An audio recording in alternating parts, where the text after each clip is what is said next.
Hey everyone, Tactics here with more War Within news, where today we got some more hero talent trees released, this time for Druid, Hunter, Mage, and Priest. So we're going to be taking a look at those. Remembering, of course, this is all pre-alpha stuff, so subject to major changes, but still always fun to see potential synergies or gameplay changes that might be coming in a future expansion. So let's just hop right into it here.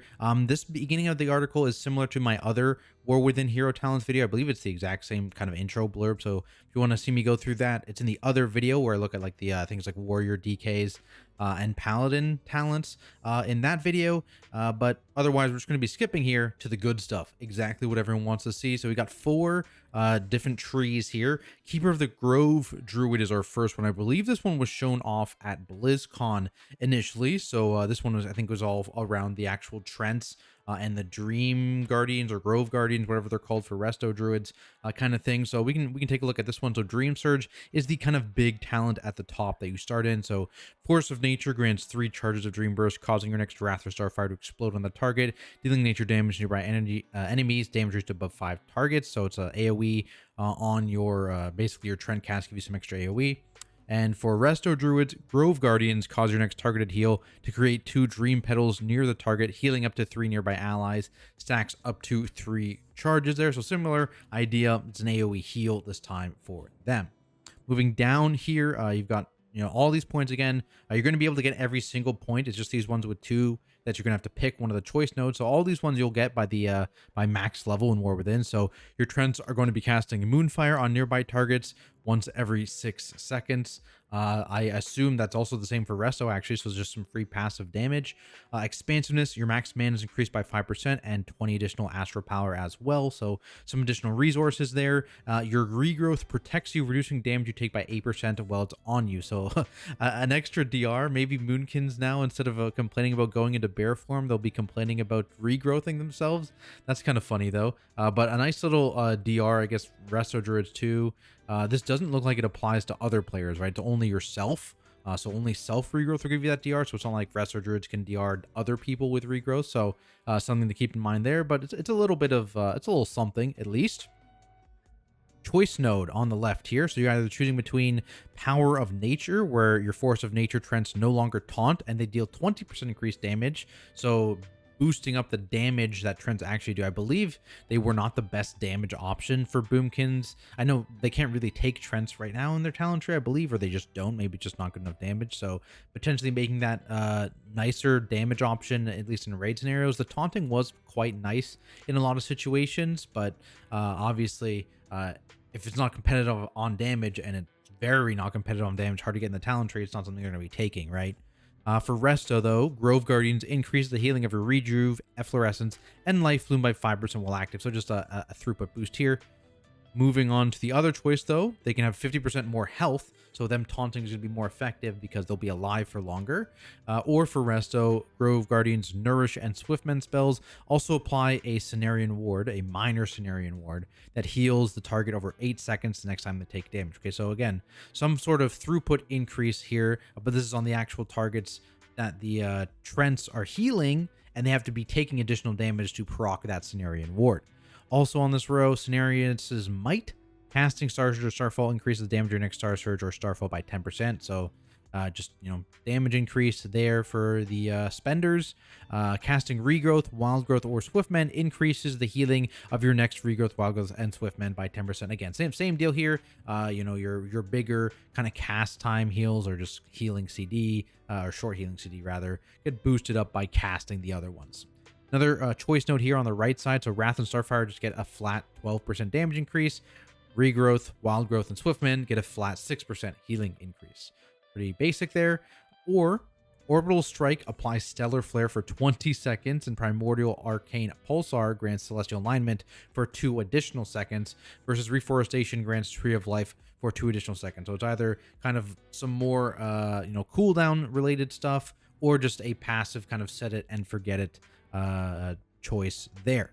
Moving down another row just before the end row here, another choice note. So your Force of Nature Trents generate 3 astral power every 2 seconds. So adding some resource gen on the Trents, and your Grove Guardians just heal for 20% more, or CDR on them. So 10% or 10 seconds rather CDR on Force of Nature for Boomkins, and 3 seconds CDR on Grove Guardians for Resto Druid. In the middle, the last choice note here, Force of Nature grants an additional stack of Dream Burst, which is that first thing at the top here. So an additional AoE explosion. Healing spells cast with Dream Surge generate an additional Dream Petal, same deal, but for the Resto portion. And Cenarius's Might increases spell damage or healing by an additional 5%. So another boost up to the previous talent there. Control of the Dream is the other choice here. Time elapsed while your major abilities are available to be used is subtracted from your abilities cooldown after the next time you use it, up to 5 seconds. Okay, wait a second. So if you are holding a cooldown, so it affects Nature, Swiftness, Incarnation, Tree of Life, Force of Nature, Celestial Alignment. So I guess if you're like holding Force of Nature, you can hold it for 5 seconds and then press it, and it'll get 5 seconds of CDR. Same with like Convoke. Interesting. Okay. I'm not sure how valuable that would be, especially compared to getting additional stacks of these other things and just 5% extra spell damage on Cenarius Might, but interesting concept if I'm understanding it correctly. Blooming Infusion. Every 5 regrowths you cast, make your next Wrath, Starfire, and Tangling Roots instant and increase damage by 100%. Cool. Every 5 Star Surges or Starfalls you cast, make your next regrowth or Entangling Roots instant. Okay, so Boomkins are now going to be able to get free regrowths, kind of like Ferals. That's actually like pretty nice. It's pretty nice to get free regrowths, honestly. It's not making you insanely tankier, but it's a nice little thing. And then if that kind of plays back into this 8% DR, you're not going to need to cast regrowth anymore. You're just going to be an instant cast kind of when you need it. You can cast it, and eventually you'll be able to cast it enough that you are getting some extra damage on like Starfire or Wrath there. And finally, the bottom point here, each of your Force of Nature trends increases your damage your spells deal by 3% while active. So just some flat damage while you have all these trends up. And then each of your Grove Guardians increases your healing done while active. So very, very centered around that kind of short CD of Force of Nature or Grove Guardians for Boomkin and Resto. Here, kind of, playing down on, hey, your damage is kind of cycled around these guys. You're getting these damage boosts. You're getting this, resource generation. You'll get more of these casts. So interesting there. I know it's a talent not really used by Boomkins, but I believe is used a lot by Resto Druids. So potentially some adjustments there, or not really many adjustments depending on your spec. Moving down, something a lot of people have been looking forward to, Dark Ranger Hunter. So this is going to be for Beastmaster and Marksmanship. And would you look at that, the very first top point, Black Arrow. Hunter's rejoicing at having this spell back here. I assume it's similar. 30-second CD, 16-second Shadow Dot. Each time Black Arrow deals damage, you have a chance to reset the cooldown of Aim Shot or Barb Shot. Oh, Aim Shot resets are nice. That's really cool. Okay, so boom, you got your dot back, Hunters. Moving down, Aim Shot, Rapid Fire, deal 50% increased damage. So some damage increases. Each time Black Arrow deals damage, you have a chance to manifest an Undead Hound to charge your target and deal shadow damage. So I wonder for Beastmaster Hunters if that's going to kind of count as a pet and do pet stuff for them. We'll have to wait and see, but that's cool. Death Shade, when you apply Black Arrow to a target, you gain the Death Blow or Hunter's Prey effect. Excuse me, while I wowhead this. Death Blow. Okay, this is Death Blow. So Aim Shot is 50% and Rapid Fire has a 25% chance to cause your next kill shot. Okay, so you can use Kill Shot on any target. Hunter's Prey. What is Hunter's Prey for? That's not used by Hunter. Hunter's Prey. Boom. Kill command. Okay, so it's either... Oh, no, it's Kill Shot. Okay, it's just Kill Shot, but it's different for MM versus BM. Okay, so that I believe that is what the old Black Arrow did, right? It let your execute be used, so that's okay. Boom. Black Arrow's back, baby. Black Arrow is back. Let's close that. All right, choice notes. When Black Arrow resets the cooldown of ability, you gain focus. So when it resets the cooldown of Aim Shot, Barb Shot, I wonder if this also counts, because that would technically be resetting maybe Kill Shot. I don't know. I don't know if that would count. Probably not. So it's probably just this one, but still 15 focus can be nice. When a target affected by Black Arrow dies, the cooldown of Black Arrow is reduced by 12 seconds. Okay, it makes it a bit less punishing. You throw out a Black Arrow, maybe that target gets nuked down and way faster than you expected it. You get a bunch of CDR refunded, which can be nice. Much nicer if we get some AoE Black Arrow somewhere in here, so we'll have to see. Another choice node, you heal for 15% of all shadow damage dealt by you or your pets. Okay. I wonder. So this obviously deals shadow damage. I wonder if there's going to be another source of shadow damage, or again AoE shadow damage stuff, because I think one of Hunter's real problems right now is rot damage, right? They can rot out pretty quickly. They have more defensives now. They have more health now, but they can still kind of rot out because they're longer CDs. They're not as powerful as some other specs, and they don't have a ton of sustain at all, right? Sustain is a big issue for them. So this could be very, very big. The other choice here, Exhilaration, grants you 3 seconds of Survival of the Fittest. There we go. Your self-heal gives you some DR. Survival of the Fittest activates Exhilaration at 50% effectiveness. So again, that kind of beefs up each of your other cooldowns a little bit more versus just having the sustained, healing output. Which, I mean, again, this is essentially a bunch of leech, right? Is what this is. It's just we don't know how much shadow damage you're actually going to be doing. Obviously, Black Arrow is going to give you some shadow damage. These Stark Hounds are going to give you some, but is that it? Dark Chains here, disengage will chain the closest target to the ground, causing them to move 40% slower until they move 8 yards away. That's kind of whatever. Moving down, when True Shot or Call of the Wild is active, Black Arrow deals damage 50% faster. So it's going to tick twice as fast. I don't know if that means it's going to have the duration as well. I assume it's going to either have the duration or just be the full duration and do twice as many ticks. We'll have to wait and see. But again, that's, you're doing more shadow ticks, more chances at getting those resets. Interesting. When multi-shot hits a target affected by Black Arrow, a burst of shadow energy erupts, dealing moderate shadow damage to all nearby enemies once every 6 seconds. So there's some more shadow damage we're talking about. It is AoE shadow damage there, but it is not going to be AoE kind of Black Arrow, but it's a burst of shadow energy, and it looks like it is uncapped. So that's going to be interesting. So that could potentially scale up this AoE, this healing in AoE a lot, which could be interesting. But again, it's not going to give you the potential for more Black Arrow resets or focus regeneration or anything like that. So just some extra shadow damage there. Just here, choice one on the right, more shadow damage from you and your pets. Or Kill Shot has a 15% chance to generate a charge of aim shot or barb shot when used on a target affected by Black Arrow. So that's not going to be super valuable in most situations, right? You're only going to have your chance to reset here or on these, own spells on their own, or in execute. So if there's a big execute phase, this can potentially really beef up the execute of BM and marksmanship, which could be interesting. Moving down here, Withering Fire is their big cap zone. When Black Arrow resets the cooldown of aim shot or barb shot, a barrage of dark arrows strikes your target for shadow damage and increases the damage you and your pets deal by 10% for 6 seconds. So again, another shadow damage instance and just a flat damage amp there. So I think this is pretty cool.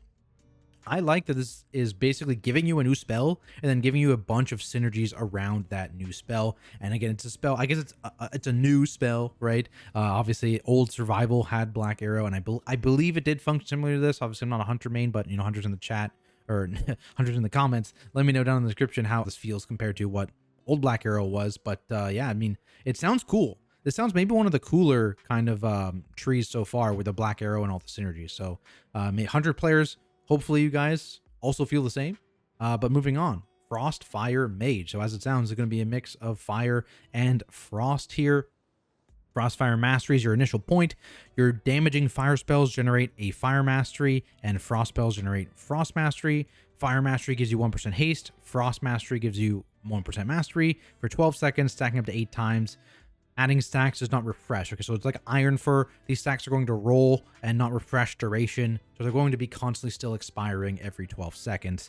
Moving down here, choice node right off the top. Blazing Barrier also casts an Ice Barrier, 25% effectiveness. This is also affects your Mass Barrier, and for Frost it's the opposite. So you kind of get a secondary barrier for both yourself and for your party there when you are barriering. Meltdown is the other choice. You melt slightly out of your Ice Block and Ice Cold, allowing you to move slowly during Ice Block and increasing your movement speed over time. Ice Block and Ice Cold trigger a blast wave when they end. Okay. I guess that's kind of interesting. Maybe it's more of a PvP thing. I'm not sure you would... this one just feels better in like pretty much all PvE situations. Maybe I'm wrong though. Maybe there's a situation where you want to move with Ice Block, right? That could be very niche, but potential. Oh, big Frostfire Bolt return. Here we go. Launches a bolt of Frostfire at the enemy, dealing Frostfire damage, slowing movement speed by 50% and causing additional Frostfire damage over 8 seconds. Oops. Frostfire Bolt. Oh, we can zoom in. Wow. Frostfire Bolt generates a stack of both Fire Mastery. Ooh, that's really nice. So it's a 2-second cast. So it's a relatively, cast time, but I assume haste reduced here. But it's going to give you stacks of both, which is nice. So depending on how hard it hits, could be good or bad. On the right side here, Elemental Affinity. Cooldown of Frost spells reduced by 10%. Fire spells reduced by 30%. For opposite, that is important to the opposite here. So Frost gets the Fire spell reduction, and Fire gets the Frost spell reduction. So keep in mind. The other choice here for Flame and Frost, so Cauterize resets the cooldown of your Frost spells with a base cooldown shorter than 4 minutes when it activates. What is the cooldown of Ice Block? Ice Block. The Ice Block is a 4-minute cooldown. Okay, so basically, if you Cauterize, you're going to reset your Ice Block. Frost. Cold Snap additionally resets the cooldown of your fire spells. I'm not sure what other fire spells they would have available to them. They don't have Cauterize, right? Because Cauterize is in the fire tree specifically, but potentially something there. But that's really nice for fire. You proc your caught, and all of a sudden you get Ice Block back if it was on cooldown. Obviously, maybe it wasn't on cooldown, but potentially you get a reset on Ice Block, which is interesting here. I'll just leave that Wowhead page open. Moving down here though. Left side, Common Storm now also calls down a Meteor at 100% effectiveness, okay? Meteor now also calls down a Common Storm at 150% effectiveness onto your target's location. All right, big damn there. Severe Temperatures, casting Frost or Fire spells increases the damage of your next Frostfire Bolt, stacking up to 5 times here. So by doing that, you're going to beef up these Frostfire Bolts, or a 10% cast time reduction. That could potentially be good. Again, though, I know... I mean, it's going to depend on your haste levels and, the stuff, but I think the damage here would probably be better, especially because I'm guessing neither spec is going to want to be spamming Frostfire Bolt, but who knows? Could be wrong. It's going to depend entirely on tuning. Obviously, there's no numbers here, but could be interesting where, Frostfire Bolt is something these specs weave into their rotation rather than it kind of overpowering their current rotation, right? Frostfire Infusion here on the right side. Your Frost and Fire spells have a chance to trigger an additional bolt of Frostfire, dealing Frostfire damage. This effect generates Frostfire Mastery when active. Frostfire Mastery. Is that up here? Is it the same? Oh, okay, so it's both. Okay. So it can actually do multiple stacks then, I guess, of the actual thing whenever you proc a Frost or Fire spell, which will be interesting there. So something to keep in mind. You still want to be probably casting the spells related to your spec, so it makes sense. Moving down again to the second last rogue, over to this left side a little bit. Excess Frost, so reaching a maximum stacks of Frost Mastery when you're a Fire Mage causes your next Phoenix Flames to also cast Ice Nova at 200% effectiveness. When you consume excess Frost, the cooldown of Meteor is reduced by 5 seconds. So I don't know how much damage Ice Nova does, but I guess it's going to be something not terrible maybe, and it's giving you some Meteor CDR, so maybe you want to use that. That's 8 stacks of Frost Mastery for Fire, and for Frost it's also this. So excess Fire's on the other side. Okay, so for Frost, reaching maximum stacks of Frost Mastery causes your next Flurry to also cast Ice Nova at 200% effectiveness. When you consume excess Frost, you get Common Storm CDR. Frostfire Empowerment in the middle here. Your Frost and Fire spells have a chance to activate Frostfire Empowerment, causing your next Frostfire Bolt to always crit, explode for 80% of its damage to nearby enemies, and be instant cast. So boom. I mean, there we go. We're talking about weaving in the Frostfire Bolts. You get a bunch of these stacks, you get a proc. Boom. That's good. Here's the excess Fire. So when you reach maximum stacks of the Fire Mastery now, Fire Blast for Fire Mages applies Living Bomb at 150% effectiveness, and then when that explodes, it reduces Phoenix Flame's cooldown by 10 seconds. For Frost, when they reach max Fire stacks, it causes the next Ice Lance to apply that Living Bomb, and then when this explodes, they gain Brain Freeze there, so a little proc there.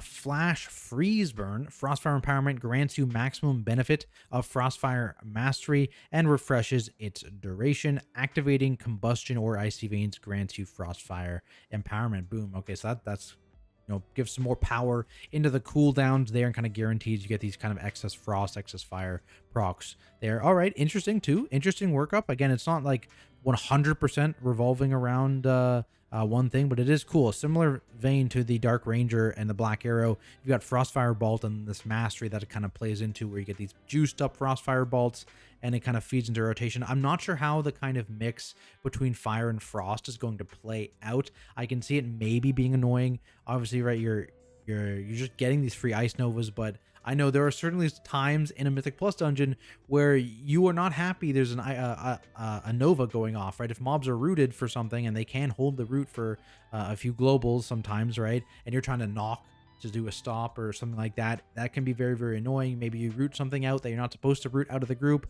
during grouping stuff together. Potential annoying thing there, but again, we'll have to wait and see how this actually plays out. Still interesting. Finally, Oracle Priest. So this is going to be for Holy and Disc. Okay, replaces Power Infusion is the first word I see. So let's take a look at this. So Premonition, 1 minute cooldown, replaces Power Infusion. Divine the future and gain access to a spell that gives you an advantage against your fate. So you either get Solace, which increases your target's healing received by 25% for 10 seconds. Insight increases your target's magic damage dealt by 10% for 10 seconds. Or Glory increases your target's physical damage dealt by 10% for 10 seconds. So this is a 1 minute CD that now gives you a 10-second buff that you can give to someone.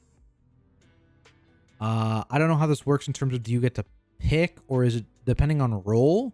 So I assume like if you use it on a tank, they get the healing. If you use it on a caster, they get the magic. If you use it on a DPS, they get the fizz, but I don't know exactly. So, okay, kind of changing the profile of PI for healer priests, doubling, tripling, quadrupling down on the support stuff.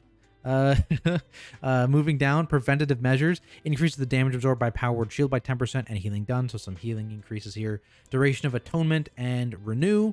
All right, so some longevity on their healing. Premonition causes so this one up here, your cooldown causes your next Power Word, Radiance, Heal, or Prayer of Healing to be instant cast and cost 15% less mana, or it reduces the cooldown of Power Word life by 3 seconds and allows it to be usable on targets below 50% health. So, an interesting choice there. Moving to the side here, Powered Shield applies 1 stack of Prayer of Mending to your target. Prayer of Mending applies Powered Shield at 20% effectiveness, still giving the healer spec something from the other healer spec when they cast one of their own abilities.